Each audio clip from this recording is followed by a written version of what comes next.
boa noite. Nesta noite de quarta-feira, estamos dando continuidade ao estudo da obra O Problema do Ser, do Destino e da Dor, de Leon Denis. Estamos atualmente no terceiro capítulo da primeira parte da obra, intitulado O Problema do Ser. Nós hoje vamos tentar entender um pouquinho o que Leon Denis quis nos colocar a respeito desse tema, o problema do ser. Mas antes eu gostaria muito de agradecer a oportunidade de estarmos reunidos nesta quarta-feira em mais um dia de estudo, seja aqui através do grupo do WhatsApp da sala, seja através do YouTube, do Facebook. É um prazer para nós todos da Sala Chico estarmos juntos e termos a possibilidade de compartilhar mais esse momento de estudo e de busca pelo nosso aprimoramento. A gente reforça a ideia que, a princípio, enquanto houver isolamento, esse estudo acontecerá de maneira virtual, às quartas-feiras, às 19h30, tanto nos canais do YouTube, da Sala Chico Xavier, quanto na página do Facebook e no grupo da Sala Chico no WhatsApp. Para os membros, é o grupo para os membros da sala, onde trocamos várias informações e colocamos lembretes, participações dos demais trabalhos da sala, o que compartilhamos também na nossa rede social, através do Facebook. Como de praxe, para iniciarmos os trabalhos da noite, faremos a nossa prece inicial, convidando a todos a iniciar a nossa sintonia, a expandir as nossas vibrações positivas, fechando nossos olhos e pedindo a Jesus, nosso guia e modelo, que esteja conosco, nos amparando, nos orientando, que tenhamos forças e sabedoria para trilhar os seus caminhos e que possamos aprender a cada dia mais, Senhor, mesmo diante das dificuldades, diante das provas que não são fáceis, nós possamos conseguir ultrapassá-las, que consigamos vencê-las e assim estarmos mais próximos do reino dos céus, mais próximos da espiritualidade amiga e que possamos desta forma ajudar a nós mesmos e aos nossos irmãos necessitados. Graças a Deus. Bem, Leon Denis, ele nos oferece um capítulo que é parte do título da sua obra, O Problema do Ser. A obra que nós estamos estudando chama-se O Problema do Ser, do Destino e da Dor. Ele foi dividido em 3 partes. A primeira parte, o problema do ser, que é essa que nós estamos estudando agora, o problema do destino e, por fim, o problema da dor. E na primeira parte, o problema do ser, existe este capítulo que recebe o mesmo nome. Eu vou compartilhar com vocês neste instante, de uma maneira muito breve, uma estratégia de estudo. Quando, ainda na faculdade, eu acho que durante toda a minha vida estudantil, a gente se acostuma com a leitura dos textos e a gente sempre procura alguns tópicos para nos ajudar a entender certos textos, né? E eu não diria nem certos textos, eu diria para compreender a leitura que nós fazemos. Eu costumo dividir, organizar, né? Isso tive muita influência, tanto da minha mãe, que me iniciou nessa minha vida estudantil, quanto de alguns professores da faculdade que ajudaram a sistematizar ainda mais a forma de estudo. E a gente responde algumas perguntas e presta atenção a certos elementos de cada texto, de cada livro que a gente lê. Uma das coisas que a gente sempre leva em consideração são os títulos. Os autores escolhem os títulos das suas obras, dos seus capítulos, por um motivo. Ele quer chamar atenção por algum motivo. Então, acho que o título de cada livro, o título de cada capítulo, já é um indício do que pode vir pela frente e do que nós devemos estar atentos para compreendermos um pouco mais a mensagem do autor. Além disso, existem 4 outros pontos que eu considero que nós devemos elencar para nós estudarmos, né? Para nós trabalharmos um texto e compreendê-lo da melhor maneira possível. Eu reforço que eu estou compartilhando isso com vocês porque o nosso objetivo aqui de nós estarmos fazendo esse vídeo sobre essa obra, sobre este capítulo no dia de hoje, sobre a obra no decorrer dos dias, é que cada um de nós, cada um possa também aproveitar a leitura, aprofundar o conhecimento, e para isso a gente vai passar essa ferramentinha, caso ajude. Eu gosto sempre de estudar anotando, fazendo algumas ponderações, então assim, faz parte desse processo de estudo e ajuda a fixar o conteúdo. É uma obra que tem alguns capítulos, a gente deve ficar até o finalzinho desse ano trabalhando esse livro. Então assim, manter vivo na memória através de uma coisa mais sistematizada, de uma coisa mais organizada, ajuda um bocado. E eu vou compartilhar com vocês. Eu sei que cada um encontra a sua forma mais adequada de estudar, no momento mais adequado, mas fica aqui a dica da forma que eu faço. Se vocês tiverem alguma dica bacana também, eu agradeço muito o compartilhamento, tá? Então assim, quando eu penso numa leitura, eu vou pensar no tema dessa leitura, o que este tema está falando, sobre o que ele está falando.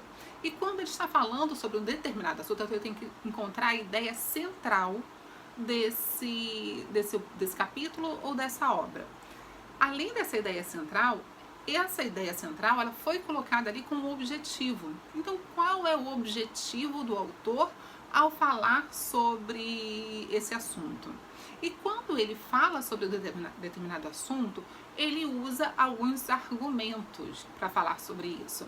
Então, eu tento entender qual é o tema central, qual é o tema desse texto que eu estou lendo, tento entender qual é o objetivo e quais os argumentos do autor para falar sobre esse assunto, além de quais as conclusões do autor, porque aqui nós estamos falando sobre a obra de Leon Denis a partir da ótica de Leon Denis.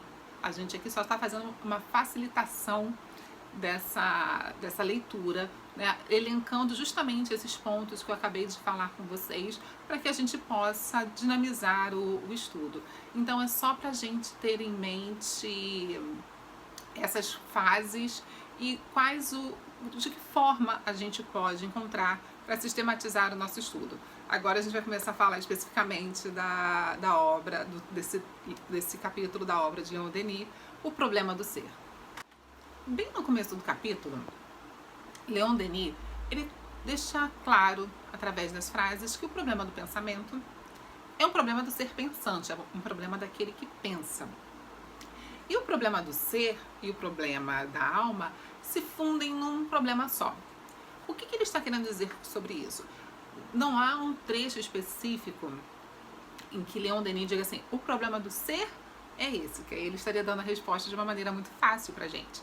No entanto, ele faz várias reflexões e várias menções à questão da imortalidade da alma, a questão da alma de uma maneira geral, que a gente vai entrar em mais detalhes um pouquinho mais à frente, e a questão do pensamento. O quanto que o desenvolvimento do pensamento, daí a importância de nós lembrarmos o primeiro capítulo que nós estudamos, né, sobre a associação entre o desenvolvimento do pensamento e o princípio inteligente, e o quanto que esse princípio inteligente está presente e é característica irrevogável e inseparável da alma ou do espírito, que é o princípio inteligente. Então, assim, quando a gente está falando desse capítulo, o problema do ser, nós estamos falando sobre a alma imortal e o princípio inteligente, que está associado não só ao cérebro, mas ao espírito. Para isso, ele deixa claro através da seguinte frase: a alma humana é uma vontade livre e soberana. É a unidade consciente que domina todos os atributos, todas as funções, todos os elementos materiais do ser, como a alma divina domina, coordena e liga todas as partes do universo para harmonizá-la. Então ele aqui está apresentando como tema do capítulo a alma como um princípio livre e soberano, como unidade consciente e que utiliza o princípio inteligente que faz parte dele. Então, assim, faz parte da alma, né? Não está, apesar de existir uma relação física, né? É na alma onde reside esse princípio livre e soberano, essa vontade que domina todos os atributos, que ele vai falando, que domina todas as esferas da vida, são esses atributos que vão coordenar e ligar todas as partes do universo. Então, assim, é através da alma ou do espírito, né, que todas as movimentações vão acontecer. Então, este é o nosso tema da noite do estudo deste capítulo, de acordo com Leon Denis. E qual o objetivo de Leon Denis ao apresentar esse tema para a gente? Ele tem como objetivo apresentar a associação entre alma e espírito e pensamento e inteligência, relacionando a imortalidade da alma à sua existência independente do corpo físico. Então ele quer dizer para a gente, né, Leon Denis nos apresenta que a alma, a associação entre alma e espírito e entre pensamento e inteligência, elas independem da nossa existência física e ela vai estar presente durante todo o sempre, porque a nossa alma, o espírito, é imortal. Então, isso tudo vai depender do corpo físico. Então, esse seria o objetivo desse capítulo, apresentar a alma, o espírito como princípios, como dotados de pensamento, desse princípio inteligente, como ser imaterial e eterno. Ele vai estar presente sempre conosco. Ele vai estar sempre existindo, apesar, né, das nossas múltiplas existências físicas, das nossas múltiplas reencarnações. O nosso espírito, a nossa alma, é um ser único e que vai estar sempre presente, carregando todas as experiências adquiridas através dos tempos. E de que forma Leon Denis nos apresenta esse tema e trabalha o objetivo da obra? Ele vai primeiro, né, através dos seus argumentos, apresentar quais são as características da alma e as provas da existência da alma. Porque dentro das doutrinas materialistas se discute a existência da alma, se refere a certas características que entendemos que são fruto de uma espiritualidade, da existência de um mundo espiritual, como fruto da hereditariedade. Então, Leon Denis, ele nos apresenta tanto o que ele considera como as provas da existência da alma, como as características da alma. Ele apresenta 4 características para a alma. A primeira delas, possuidora de uma vontade livre e soberana. Ela é imortal. Ela é a verdadeira forma humana, porque ela não depende do corpo físico. Por fim, ela pode separar-se em certas condições do corpo carnal e também agir e aparecer, manifestar-se à distância, como a gente vai ver um pouquinho mais adiante no livro, né?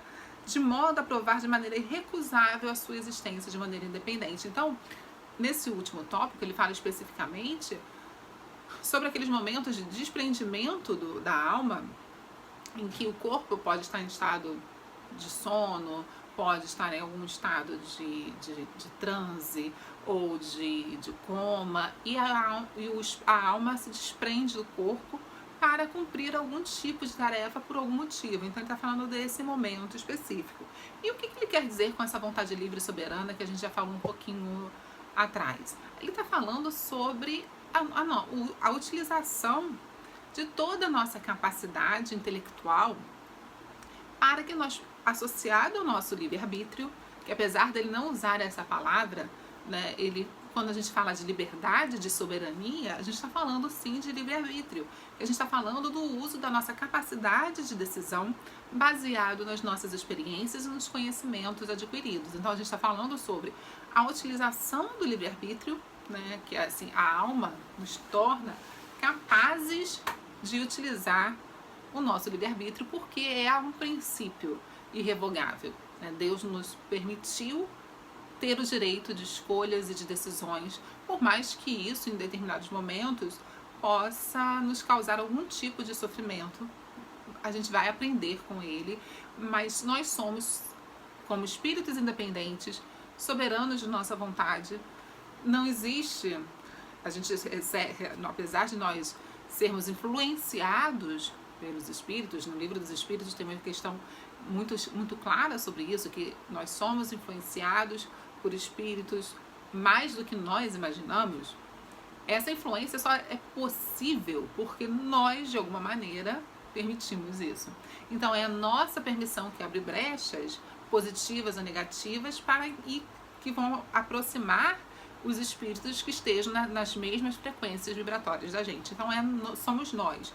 A gente não pode acusar o nosso irmão desencarnado, o nosso irmão encarnado, por nenhuma decisão que a gente tome, porque no final das contas nós somos senhores das nossas decisões.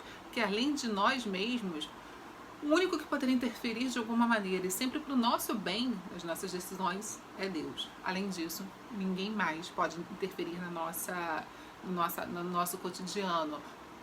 Toda vez que nós dizemos que nós estamos fulano, que o espírita tem essa coisa, né? Assim, o irmãozinho que está aqui me perturbando. Cara, o irmão só vai te perturbar se você estiver perturbado. Se você estiver dando brecha, você vai permitir que o irmão te perturbe. Se não estiver, então não adianta botar na conta da outra pessoa. Acho que o espiritismo é meio chama um pouco nossa atenção por conta dessa clareza, que a gente não pode dar responsabilidade ao outro daquilo que nós somos responsáveis. No segundo tópico, ele fala sobre a imortalidade da alma, a imortalidade do espírito. Os espíritos foram criados de acordo com a genealogia, né? Todos nós fomos criados iguais, simples e ignorantes, e estamos progredindo até chegarmos à categoria dos espíritos puros, se Deus quiser. A gente sabe que falta muito, mas a gente está caminhando para chegar até lá. E essa imortalidade do espírito, ela é refletida no nosso dia a dia através de experiências que nós nem sempre temos consciência de que nós vivemos, mas que se fazem presente a partir de algumas aptidões, a partir de algumas questões que ele mais na frente vai apresentar como prova para contrariar a questão da hereditariedade. Né? Então, Leon Denis utiliza as lembranças e as qualidades que nós temos, que são inatas, que nós não aprendemos na atual existência, como uma forma de contrariar o princípio da hereditariedade. Que certas coisas, como Mozart, que ele cita o exemplo, ele possui um dom para a música que não está de acordo com o ambiente que ele vive, que não está de acordo com o grau de instrução da família dele, que ele ainda tinha adquirido, mas que ele se tornou um gênio da música com composições que até hoje encantam milhões de pessoas. Então, assim, ele dissocia essa questão da hereditariedade, portanto, da materialidade, e associa a questão da imortalidade. O terceiro tópico é a verdadeira forma humana. A gente sabe que a nossa forma espiritual, a vida no mundo espiritual, é a vida que nos espera. E as nossas encarnações são ferramentas para o nosso aprimoramento. Então, são formas de nós melhorarmos, de nós progredirmos e de nós resgatarmos os nossos débitos. Por fim, é a questão dela ser independente pelo fato do espírito poder se separar do corpo em determinados momentos, quando ainda estamos encarnados, como nós falamos anteriormente. E sobre as provas da existência da alma? Que provas que Leon Denis nos apresenta? Ele coloca a existência de dois tipos de prova. As provas de natureza moral e as provas de natureza experimental. Nas provas de natureza moral, ele reflete sobre a questão relacionada, eu vou ler uma citaçãozinha aqui de Leon Denis para ilustrar o que a gente vai falar. O organismo material não é o princípio da vida e das faculdades. É, ao contrário, o seu limite. É um simples instrumento que serve ao espírito para registrar as suas sensações. E isso está ligado ao desenvolvimento do cérebro, que vai indicar ou não a existência de altas faculdades de pensamento, de desenvolvimento. Então, esse princípio, né, que a gente tem, que está relacionado à noção do bem. E ele se questiona como que alguns indivíduos já possuem naturalmente essa noção do bem, essa noção do que fazer pelo próximo, da noção, eu vou usar o termo, o que é certo e o que é errado, para tentar explicar um pouquinho melhor isso. Mas ele nos apresenta essa característica inata que o indivíduo já possui, né, de compreender aquilo que deve ser feito, né, apesar de muitas vezes ele poder estar vivendo num ambiente mais hostil, em que ele não tenha tido os bons exemplos, e ele manifesta essa nobreza de caráter, essa nobreza de atitudes. Então, nessa questão das provas da existência moral da alma, está essa característica inata do indivíduo, que pode ser percebido, ele cita o exemplo, de gêmeos, por exemplo, nascidos no mesmo dia, filhos do mesmo pai, criados da mesma maneira, e um tem uma personalidade totalmente diferente do outro. Totalmente diferente do outro. Aquela coisa tipo Ruth e Raquel, né? As gêmeas famosas lá da novela. Porque um possui naturalmente esse ímpeto para o bem e o outro ainda não consegue ter esse ímpeto. Então ele fala sobre as experiências anteriores desse espírito, que está associado à existência de algo que fuge à materialidade. Fala sobre a existência da alma. Por fim, para falar sobre a existência da alma, ele coloca, né, ainda relacionando a questão da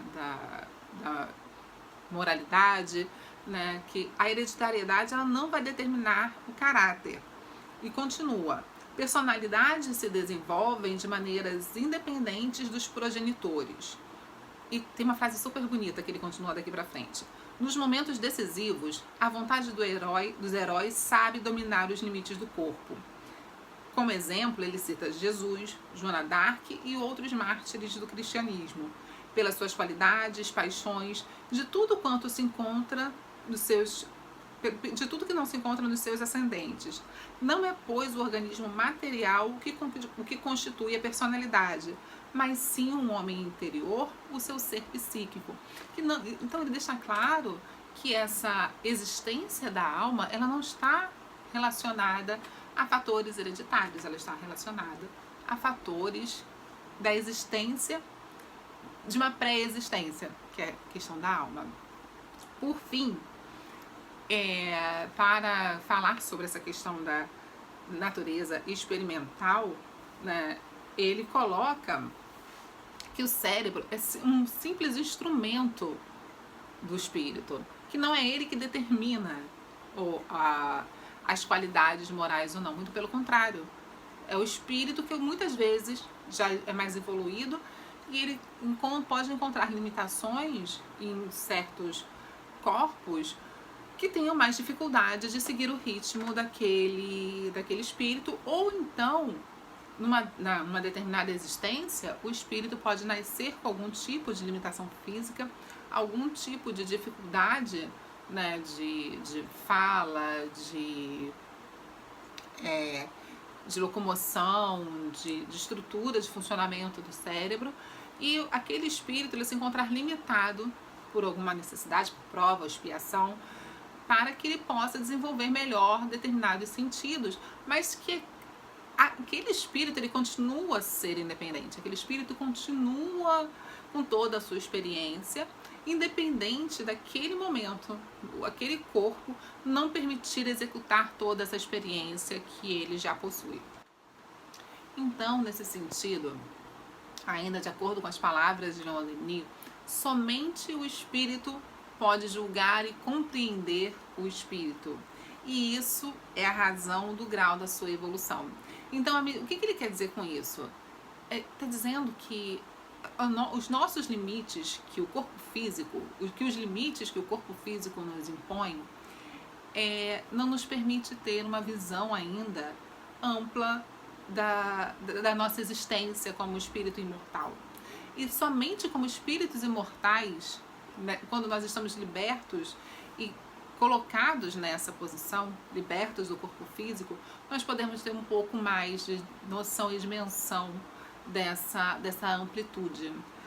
Por fim, para a gente passar para o último tópico, que é a conclusão, né, do capítulo, qual é o tema final, a conclusão, o que Leon Denis, né, entende como essa questão do problema do ser. Para a gente finalizar isso, a gente vai encerrar esse trecho dessas considerações, dessas argumentações que Leon Denis nos apresenta com a seguinte frase: o homem é, pois, ao mesmo tempo espírito e matéria, alma e corpo, mas talvez que espírito e matéria não sejam mais do que simples palavras, exprimindo de maneira imperfeita as duas formas da vida eterna, a qual dormita na matéria bruta, acorda na matéria orgânica, adquire atividade, se expande e se eleva no espírito. Então ele está dizendo o seguinte, que nós homens somos formados ao mesmo tempo por espírito e matéria, por alma e corpo. Mas essas palavras, espírito e matéria, talvez sejam apenas nomes que nós damos por falta de compreensão e de possibilidades de nomearmos de maneira mais adequada. Mas é somente através dessa atividade que nós exercemos quanto espírito encarnados que nossa evolução, o nosso desenvolvimento, ele acontece. E ele usa assim, o espírito, a nossa forma de vida eterna, dormita na matéria bruta e acorda na matéria orgânica, que vai adquirir atividade, que ele vai poder se manifestar, vai poder se exercitar, e nesse exercício nós temos a possibilidade de nos elevarmos como espíritos. Então, o que nos leva diretamente à questão da conclusão do capítulo, que ele fala sobre, o tempo inteiro ele passa as 6 páginas, se não me engano, desse capítulo, falando sobre alma, pensamento, a relação temporária que nós temos com este corpo físico que nós estamos atualmente encarnados, e ele nos apresenta como que o homem é formado por essas duas esferas, pela esfera material e pela esfera espiritual, mas a unidade consciente que vai definir, que vai nos guiar, que vai nos caracterizar é a alma, e ela é diferente da matéria. E nesse processo de diferenciação, nesse processo de reconstrução, que a gente entende que se encontra o problema do ser, que o problema do ser é esse processo constante de construção, é esse processo de compreensão e de interiorização, que é o ser espiritual que determina as nossas atitudes, que nossa formação, né, de corpo, perispírito e espírito, ela está sendo sempre direcionada e guiada por uma espiritualidade e para a espiritualidade. Então nós devemos sempre levar em consideração, para que nós tenhamos em mente essa questão do problema do ser, é a questão da nossa imortalidade, é a questão do nosso desenvolvimento, é a questão da necessidade de utilizarmos a encarnação como ferramenta de melhoria, para ferramenta de edificação. E eu acho que, nesse sentido, Leon Denis, ele vem trabalhando paulatinamente e vai apresentar isso de uma maneira mais detalhada nos capítulos seguintes. O 4º capítulo da próxima semana se chama A Personalidade Integral. Joana de Ângeles tem um livro chamado Homem Integral, que a gente, quando fala do homem integral, a gente está falando de Jesus.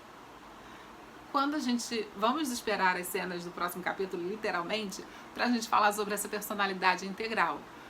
Mas é só para a gente ficar com a curiosidade acesa e a gente pensar já no tema do próximo capítulo, que é essa questão da personalidade integral, para nós termos em mente que o problema do ser é uma questão relacionada à imortalidade, a esse ser imortal que é dotado do princípio inteligente que nos guia, coordena e orienta. Até já, gente. Até mais tarde. Tchau, tchau.